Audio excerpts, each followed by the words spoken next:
अरे मऊहा के पानी रे जैसे तोरी जवानी रे। डीजे राजकुमार मरावी 9304213278। जब तोला देखो ना हाँ। तब मोला 100 बोतल के नशा चढ़ जाते वो। ऐसे का औ का कथा सुनत है लेना बता। चढ़ती जवानी महुआ के पानी मोला पियो पियो लागे रे, मोला पियो पियो लागे ना।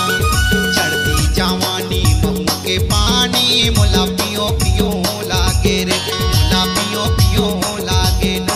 मोला पियो पियो लागे काओ, मोला पियो पियो लागे रे, मोला पियो पियो लागे काओ, मोला पियो पियो लागे रे।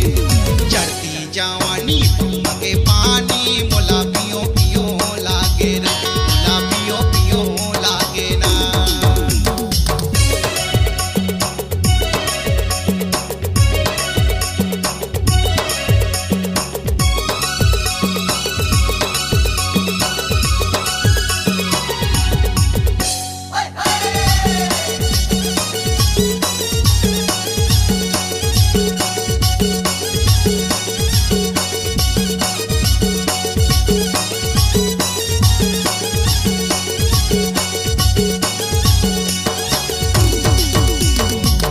अरे छलकते हवे तोर जवानी, हाय हाय हाय हाय हाय। जा रे अरे छलकते हवे तोर जवानी का जैसे महुआ के झोर।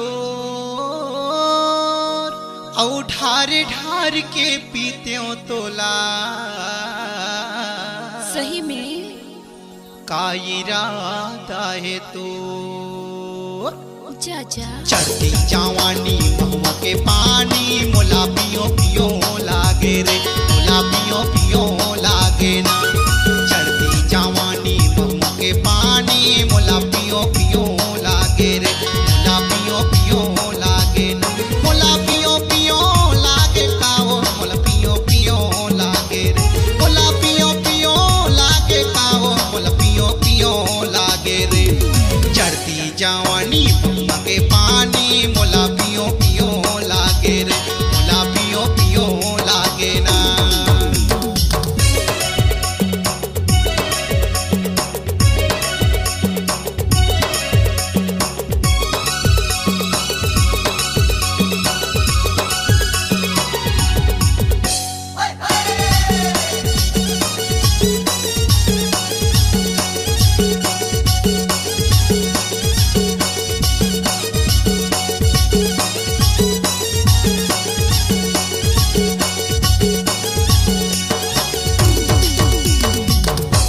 अरे महुआ के दारू चना के चिखना,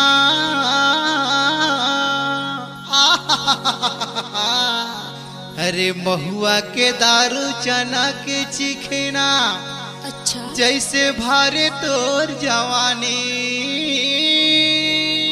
हाँ हाँ औ घेरी बेरी में पियते रहते हो। अच्छा पिया दे माया के पानी, ले पी लेना राजा। चढ़ती जवानी महुआ के पानी मोला पियो